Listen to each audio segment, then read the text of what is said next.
Good morning. Thank you guys for taking time out of your work days to come over and listen about this presentation. For those of you that don't know me, I'm Justin Howalt. I'm the new city manager here in Clovis. Started in October. Prior to that, I was the executive director for the Eastern New Mexico Water Utility Authority, and of course, prior to that, I was the city engineer from 2005 to 2009 for Clovis. So, for those of you that I know, I'm glad to see you again, and for those of you that I do not know, I look forward to getting to know you and work with you over the next, hopefully, several years.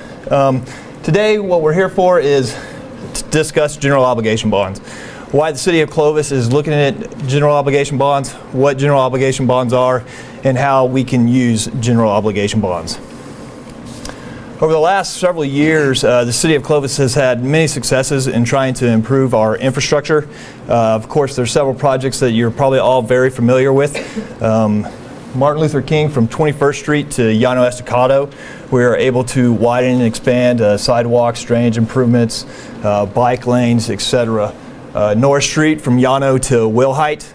We also were able to take that from a two-lane rural section and expand it to an urban typical section, of course, with bike lanes, turn lanes, sidewalk, drainage improvements. And the same thing with the most recently completed Wilhite Road from Norris to Prince Street. Same type of typical section with a wider section, sidewalks, curb and gutter, drainage improvements. And of course, we continue to work on our reuse pipeline project, which is where we take effluent from the wastewater treatment plant, treat it to a higher quality standard, and then pump it back into town where we utilize it on our parks for irrigation, as well as use it for dust control at the landfill, sell it to contractors to use for dust control on construction projects, and potentially working with the school system to use it for their irrigation needs also, which helps preserve our potable water for human consumption versus using it for irrigation. We've also been able to extend sewer lines over the years using community development block grants. On Martin Luther King, we were able to extend an 18-inch sewer line from Mendenhall Hall all the way north to Llano Estacado. We're also going to be using community development block grants for improvements on MLK from 7th Street going south to the railroad tracks, where we'll be going in there and doing some repaving, sidewalks, etc. So we have had lots of successes with what we were able to do. However, the city of Clovis still has about $73 million worth of infrastructure improvements on the books. The way we came up with this number, we went back, we reviewed our strategic plan that was previously developed, we reviewed our ICIP plans, we reviewed our Parks Master Plan, and that's where these needs came from. They come through several of our different departments. Our airport, $2.5 million, from things like new T-hangers that we lease out to that aviation community. Older adults, a new senior center that's needed. Parks, there's several improvements through our parks, through playground equipment, expanding on our trail systems that we could utilize and have the wellness center that we need improvements to. Emergency operations, a new EOC building. Public Works, $36.6 million, probably one of the most public ones, or well known, is because of our streets. I mean, that's $36 million worth of roadway improvements that we need to continue to make. And then the continued completion of the reuse pipeline project to bring that to full completion all the way up to Colonial Park Golf Course. Over the years, we've been able to utilize capital outlay dollars for these type of projects. However, the state of New Mexico, in most recent years, have basically said, communities, if these projects are so important to you, you guys need to start looking to fund these projects. Through capital outlay dollars, through the last couple of sessions, we've been able to only get around $200,000, $300,000 per project. Well, when you're trying to build a roadway at $5 million a mile, you're not going to get very far very fast, $200,000, $300,000 at a time. So we started to visit with our financial advisor, RBC, and one of the recommendations that they made to us was to start looking into general obligation bonds. So, what are general obligation bonds? Well, they're actually the highest rated form of debt that a municipality can take on. And the reason that is that they're secured through property taxes. And when you have the highest rated type of debt, you get the best interest rates that are available to a municipality. Currently, our projections that we've utilized for everything that will be presented today, they were at around 4.5%. The market as of today is around 2.5% to 3%. So they're very low interest for the type of projects that we're trying to complete. They're also secured by the voters. It's something that the voters vote on. We put out a question, and a voter can either vote it up or they can vote it down. So it gives a voice. It allows the people to make the decision on whether or not they'd like to see improvements made.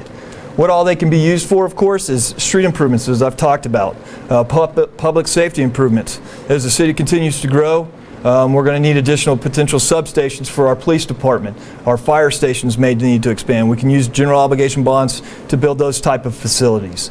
Aquatic center, expansion on that through our parks. Our libraries can use general obligation bond funds. So anything that you can imagine as far as a capital improvement, we can utilize general obligation bonds to do those. Some entities that are currently using general obligation bonds in the city of Clovis, the library. The state of New Mexico sells them every year, so a portion of your property taxes currently goes to the state of New Mexico, and they issue general obligation bonds, which our library benefits from. Clovis Community College uses general obligation bonds, and as well as Clovis Municipal Schools is the one that we're probably all most familiar with, considering that they just went through an election cycle, and they did continue on with their $20 million bond program. And you see that at use. I mean, you see all over the city with the school systems, new parking lots, lighting improvements, HVAC improvements going on at their facilities.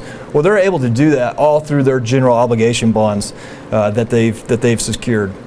The bonds, if they are approved, they have to be sold over a 4-year period. And so in March, when the election is, if that's approved and moved forward, then we have 4 years to sell those bonds.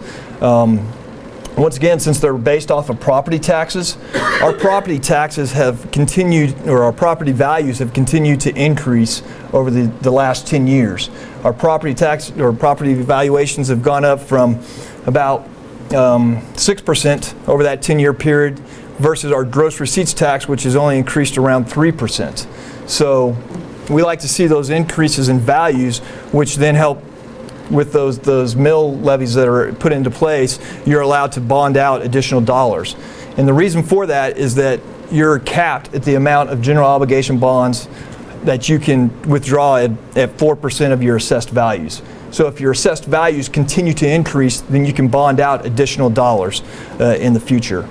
Currently, the city of Clovis has 100% capacity in general obligation bonds. We do not have any existing general obligation bonds, and we have never used general obligation bonds in the past. So this will actually be a new step forward for the city of Clovis if it goes through. So why is the city considering general obligation bonds? Well, as I previously mentioned, we have $73 million worth of infrastructure projects already on the books. You know, and I know that list is only going to continue to grow.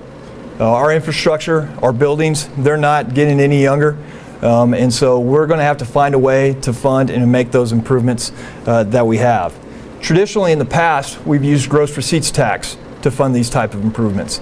However, we're statutorily limited at the amount of gross receipts tax that we can issue. And a couple years ago, the state legislature decided to start phasing out the hold harmless. And what that was that previously we were able to tax food and drugs. Well, the state of New Mexico decided that we didn't need to be taxing food and drugs, so they took that away from the municipalities. And to try and compensate for that, the state of New Mexico fed out to the municipalities a certain percent of dollars every year. Well, they're starting to pull that back.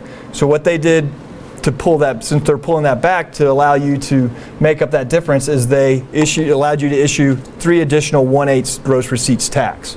The city of Clovis has already issued one of those 1/8, and so we do have 2 additional 1/8 out there available to us. However, we don't want to issue and raise gross receipts tax. It has a negative impact on both our businesses and our economic development. So we're trying to hold off and not have to go that direction. Plus, the city of Clovis is one of the largest communities in the state that has not, or currently is not, using general obligation bonds to fund capital improvement projects. So on December the 7th, the City Commission, as part of their election resolution, voted to include 3 questions on the ballot as it'll appear in March. The first question being related to streets, and I'll just simply read it to you. shall the City of Clovis issue up to $10 million of general obligation bonds to be repaid from property taxes for the purpose of designing, constructing, repairing, preserving, rehabilitating, enhancing, and otherwise improving roads. The identified project that would go towards this question is 7th Street. It was identified by our Public Works Committee as the #1 project that needed to get completed. We've already started on the first phase of it, which is going from Ingram Channel to Norris Street, where we're installing the drainage improvements in that area. And the next phase of it would go from Norris Street to Main Street. That particular phase will include roadway widening, sidewalks, drainage improvements. We're looking at putting in a retention pond south of Baxter Curran, north of 7th Street around the Bell Park area. Well, the drainage improvements would go all the way to Main Street. This would allow us to intercept that water, store it, release it at a certain rate, take it down to Ingram Channel, which then will help with the flooding issues that we see down Grand Street and around 2nd Street. So it all ties together. This is about a $10 million project, and so that's where these dollars identified in this question would go to. The second question that you're going to see on the ballot relates to a new senior center. Shall the City of Clovis issue up to $5 million of general obligation bonds to be repaid from property taxes for the purpose of designing, constructing, repairing, preserving, enhancing, and otherwise improving senior centers?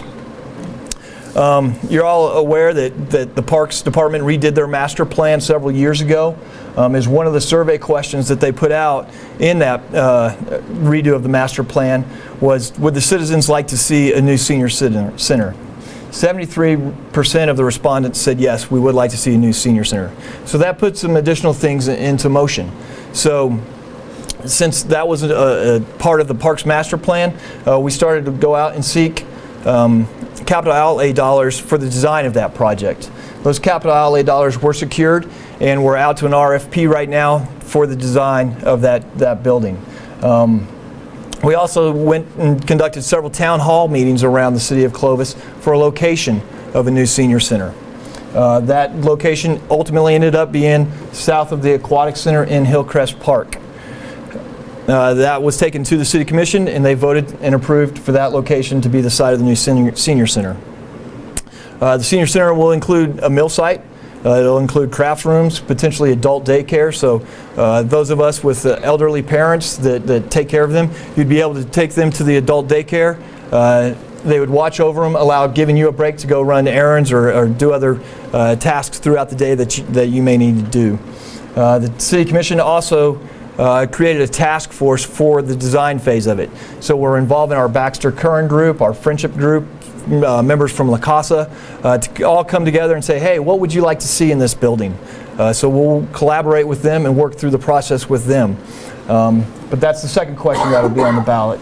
Our senior population has actually seen a 4% growth since the census or since 2000, and makes up about 30% of our total population now. None of us are getting any younger. Our senior population is only going to continue to increase. Our average lifespans are continuing to increase. And so we're looking at a facility that'll provide programs, quality of life type issues that'll go out to our seniors. The final question on the ballot will be related to the next phase of the Wellness Center at the Aquatic Center. It simply states, shall the City of Clovis issue up to $5 million of general obligation bonds to be repaid from property taxes for the purpose of designing, constructing, repairing, preserving, rehabilitating, enhancing, and otherwise improving wellness centers. The first phase of the Wellness Center was completed back in 2008. So design plans were completed for that obviously prior to then, so 2007, 2006 timeframe.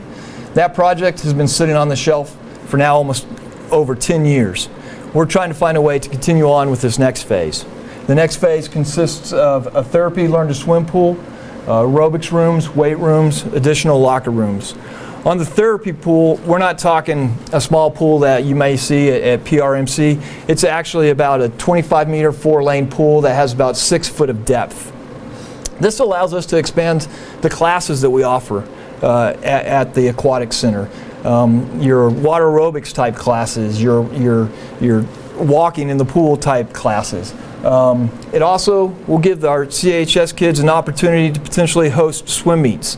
Currently, they're unable to do that. We don't have a warm-up pool for the swim team, so we're losing out on being able to host those swim meets, which then also has an impact on economic development and growth.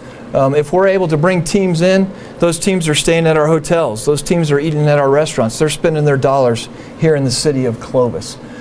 The therapy pool also, you want to keep it at a warmer temperature.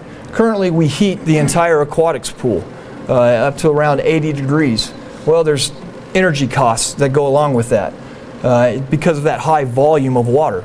Well, the therapy pool has a much smaller volume of water, so we're able to bring down those energy costs that it's taken to heat that pool. And one other thing that I'd like to point out regarding these questions is that the dollars that are assigned to them have to go to those projects. You can't vote for the Wellness Center and then us take those dollars and utilize them somewhere else. They have to go to those specific questions. So what everybody wants to know is, how is this going to impact me? The three questions, they're broken down to $5 million and then one $10 million question. So since they're all individual questions, they can all either be voted for, they could all be voted against, they could be voted in any combination. So we looked at it from what if only one of the $5 million questions passes, no matter which one. So $5 million, we have the value of the home, which is $100,000, and that's the actual value as we see it. That's not an assessed value. So on $100,000 homes, you're looking at a $65 a year increase on your property taxes. Breaks down to $5.42 per month, or 18 cents a day. And we took it all the way down to the daily number, simply because we think like that. I mean, that's a cup of coffee a day. Less than a cup of coffee a day, depending on where you purchase it, if you do. Then we also looked at $10 million. Well, that's if two $5 million questions pass, or they don't pass, and the $10 million for the streets bond passes. How does that impact you? On a $100,000 valued home, that's $130 annually, $10.84 monthly, or 36 cents a day. Should all three bond questions pass, that would be a total of $20 million approved, and that would increase your property taxes 7.8 mils, which is $7.80 per $1,000 of assessed value. So every year you get your assessed values in from the property tax appraiser, and that's what the dollars were actually based off of. But however, once again, we typically don't think that way, so we added the $100,000 actual value of a home, as would be on the market. It equates to $260 annually, $21.67 monthly, or 71 cents daily. And one other thing that I'd like to point out is that our fire department has done a fantastic job expanding their capabilities, and because of that, they've been able to get a higher rating, ISO rating, to a Class 2, which impacts your homeowner's insurance. Because of the increase in their class, they're looking at an average deduction of your homeowner's insurance around $200 annually for your homeowner's insurance. So between a potential decrease in your homeowner's insurance and then an increase of, if the $20 million is approved, $260, you're seeing basically about a net increase of $60 annually between those two programs. So, like I said, it's going to be on the ballot, and the citizens have to vote for it. So when can you vote? Absentee voting starts January the 30th. Get with the city clerk to request an absentee application. The last day to register to vote is 5 o'clock on February the 6th. And then early voting starts on February the 14th and lasts through March the 2nd. There's questions regarding if I'm a county resident that owns property in the city, you actually are still allowed to vote in this election because it will impact your property taxes. What you need to do if you are a county resident that has property in the city, you need to get with our city clerk, Leanne Melanson.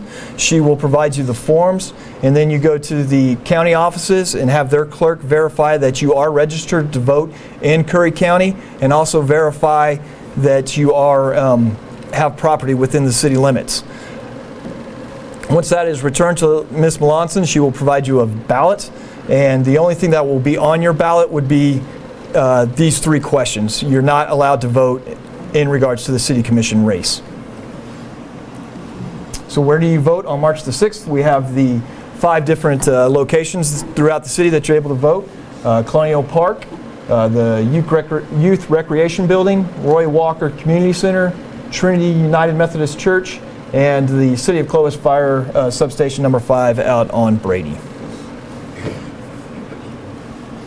With that, I'll answer any other questions, and throughout this process we're going to be hosting several different presentations throughout the community and throughout the city. And so as we gather questions, we're going to put up on our website this video as well as what those questions are and have answers to those, so that way hopefully we're able to address everybody's concerns. And with that, I'll open it up to questions.